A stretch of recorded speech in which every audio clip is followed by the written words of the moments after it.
It was the creak of the floorboard outside our bedroom that woke me. Not my husband's voice, not the baby crying. Just that one sharp sound. And then silence so complete I could hear my own heartbeat. I lay still for 3 seconds, maybe 4.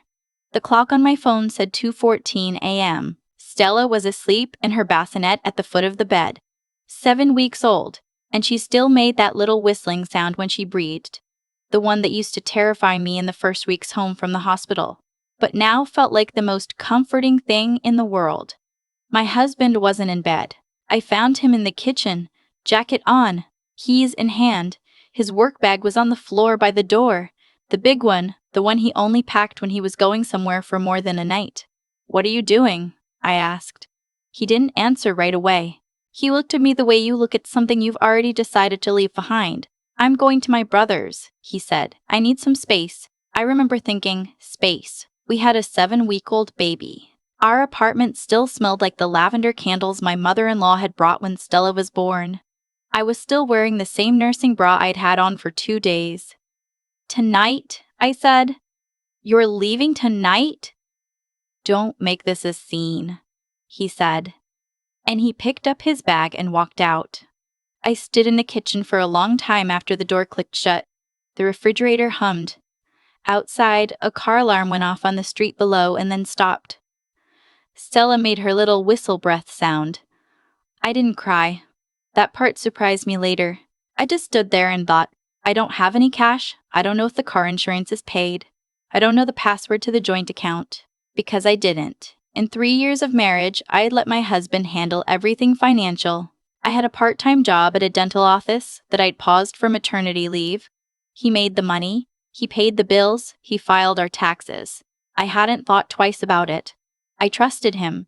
I found out in the morning what I should have asked sooner. I called my sister-in-law first. Not because I thought she'd help, but because she was family and I didn't know what else to do. She picked up on the second ring, which meant she was already awake, which meant she already knew. "He told me last week," she said. Her voice was careful. The voice people use when they've been rehearsing. "I told him he needed to talk to you." "What did he tell you?" I asked. A pause. Long enough that I understood this wasn't about needing space. "There's someone else," she said. I had known and not known at the same time. The way you know a tooth is cracked. Before the dentist confirms it. You've felt it, you've been avoiding that side of your mouth. But some part of you keeps insisting it's fine. It'll be fine. Don't look too closely. Her name was someone I'd met at our company Christmas party 2 years earlier. She'd shaken my hand and told me my dress was beautiful. I'd said thank you. I'd meant it. I hung up with my sister-in-law and sat down on the kitchen floor. Stella was in her bouncer next to me, blinking at the ceiling light with that unfocused, ancient look that newborns have. I picked her up and held her against my chest and thought, what do I do now? I had $214 in my personal checking account. My next paycheck wasn't for another 3 weeks, and it was only partial, because maternity leave through the dental office was unpaid beyond the first month. The joint account, I checked it on my phone and found that my access had been revoked. He'd removed me. At some point in the last few days, he'd gone online and removed me from the account we'd had together for 3 years. I sat on that kitchen floor for probably 40 minutes. Then I got up, packed a diaper bag, put Stella in the car seat, and drove to my mother's house in Roseville. My mother is the kind of woman who has opinions about everything and feelings about nothing, or at least that's how it seems from the outside. She opened the door when I knocked, took one look at my face, stepped back to let me in, and said, "I'll make coffee." She didn't ask me to explain until we'd been sitting at her kitchen table for 20 minutes. I told her everything. The bag by the door. My sister-in-law's voice. The joint account. The $214. She listened without interrupting, which was unusual for her, and when I finished, she put her coffee cup down and said, "You need a lawyer." "I know," I said. "Not eventually. Monday morning." "I know, Mom. And you need to know what's in your name. The car? The apartment lease? Is your name on the lease?" It was. That was one thing. My name was on the lease. "Good," she said. She picked her cup back up. "Then you have somewhere to live. That's where we start." I had expected her to be angrier, or sadder, or to say something about how she'd never trusted him. She had never trusted him, I knew that now, though she'd been too polite to say so during the marriage. But she was just practical. Just here is the ground, here is where we stand, let's figure out what's next. I didn't know then that there was something she wasn't telling me. I went back to the apartment the next day to get more of Stella's things. My husband wasn't there. I packed 2 suitcases, the pack and play, the rest of Stella's clothes, and my laptop. I stood in the bedroom doorway for a moment before I left, looking at the bed we'd shared, the framed photo on the dresser from our wedding day, the reading lamp he'd always left on too late. I took the photo. I don't know why. I put it in the suitcase face down.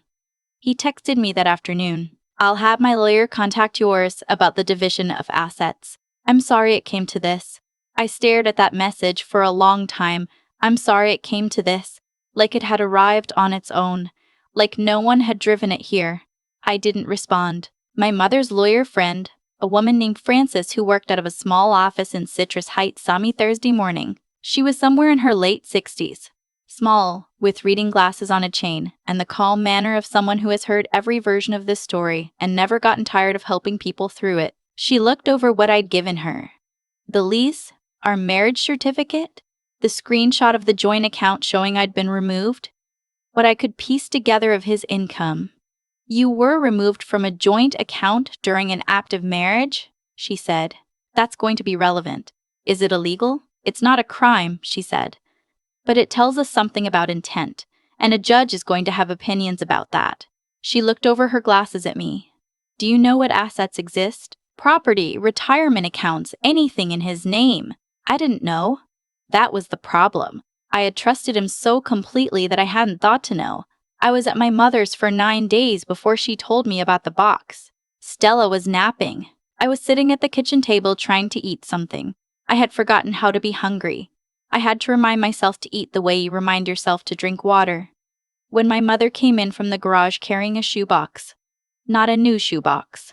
Old, the corners soft, the lid held on with a rubber band that cracked when she slid it off. I've been trying to figure out how to give you this, she said. She sat down across from me. Your father brought this the last time I saw him. My parents had divorced when I was 4. My father had moved to Portland when I was 6, and I had seen him maybe a dozen times since.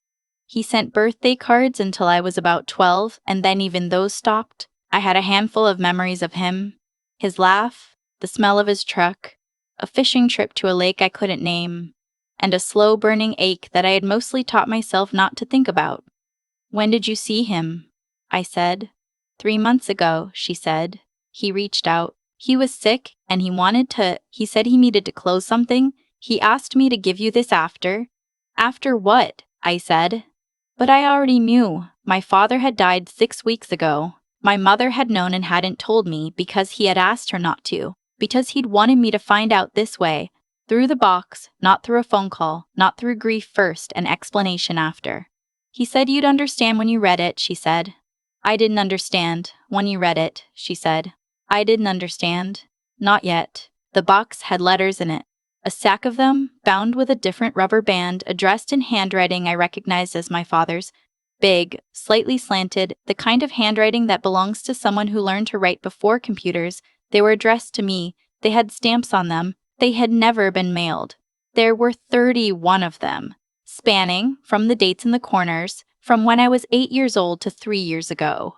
I couldn't read them all at once. I read the first one that night after Stella fell asleep, sitting in my old bedroom at my mother's house with the lamp on. My father wrote the way he must have talked when he was being careful, slowly, plainly. He wrote about how he had left because he was ashamed and because he didn't know how to stay and because he had made choices he couldn't undo and thought leaving was better than making them watch him fail. He wrote about how he had thought about calling me every birthday and hadn't, and how that had become its own kind of wall he didn't know how to climb back over.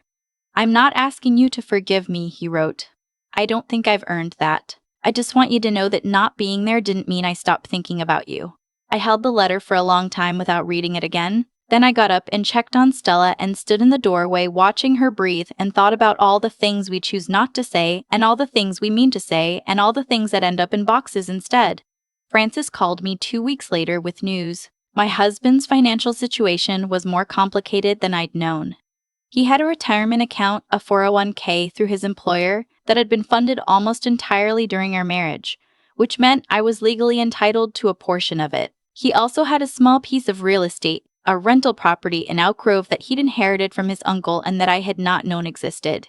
He had not disclosed it. He had in fact signed a document at some point in the last year that had attempted to transfer the title. He was trying to move it, Francis said, before he told you he was leaving.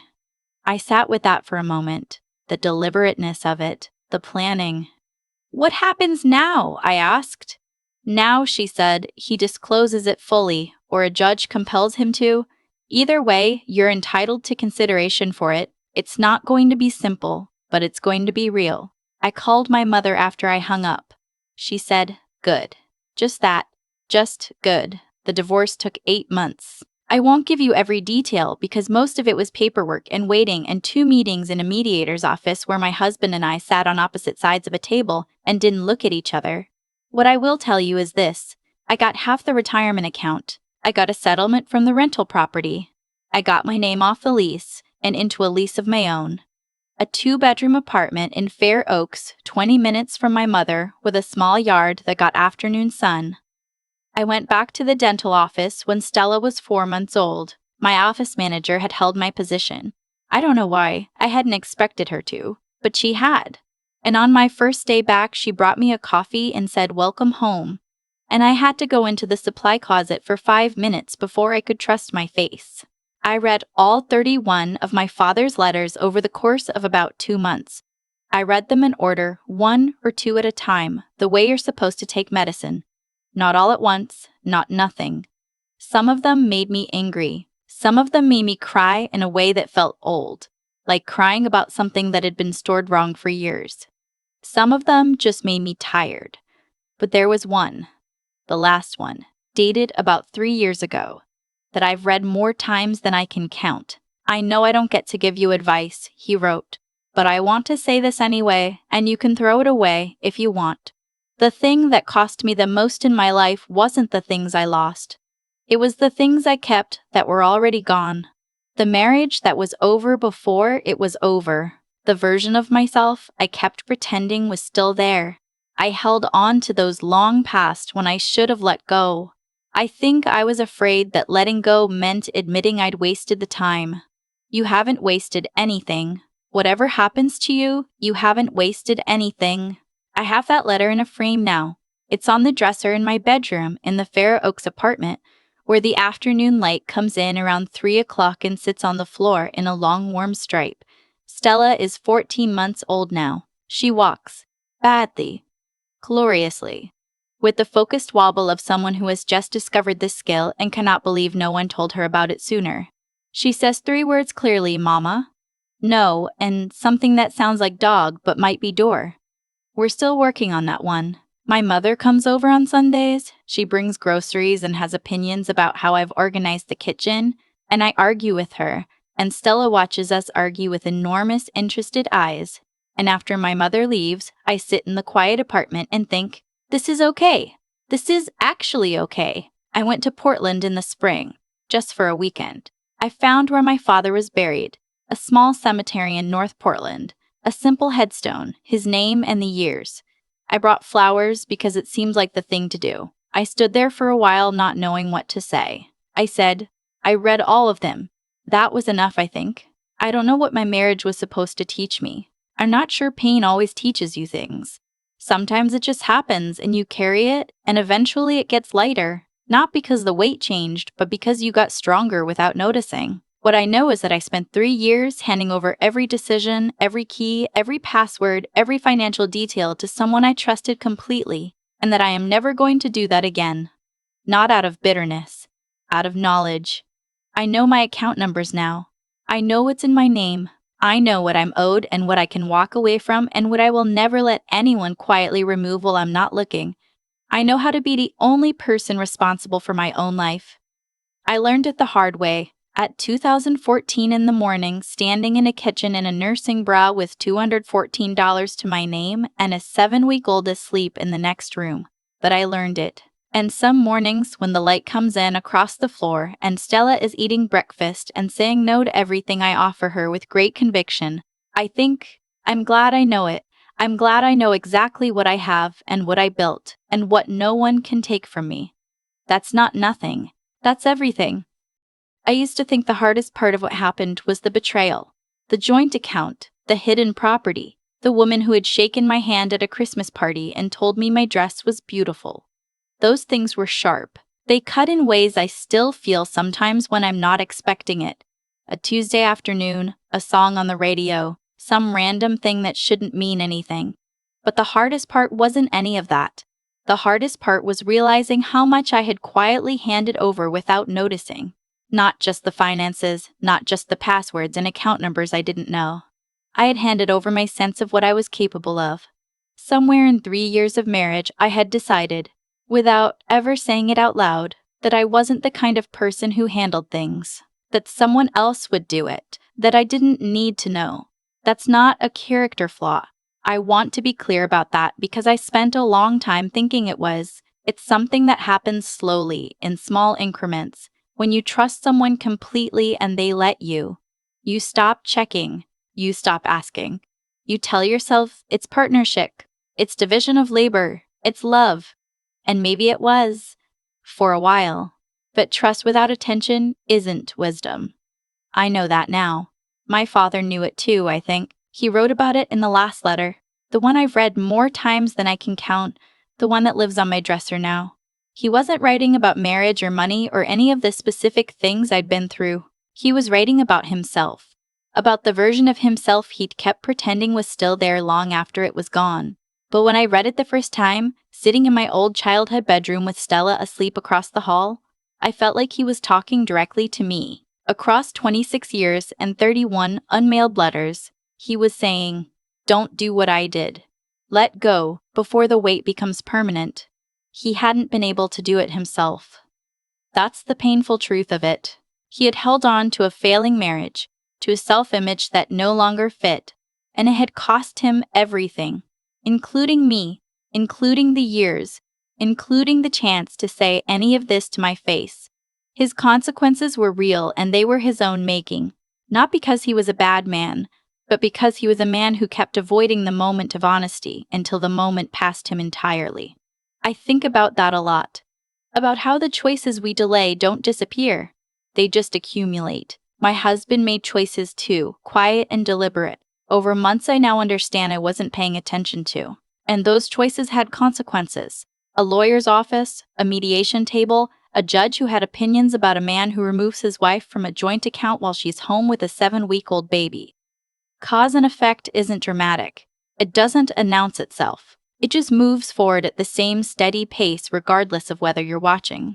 What I have now, the apartment, the afternoon light, Stella wobbling across the floor toward me with that look of pure determined concentration. I built it, not because someone handed it to me, because I showed up to every hard appointment, learned every number I should have known years earlier, and refused to let shame about what I didn't know stop me from finding out. That's the thing no one tells you about starting over. It doesn't feel like starting over. It feels like finally starting.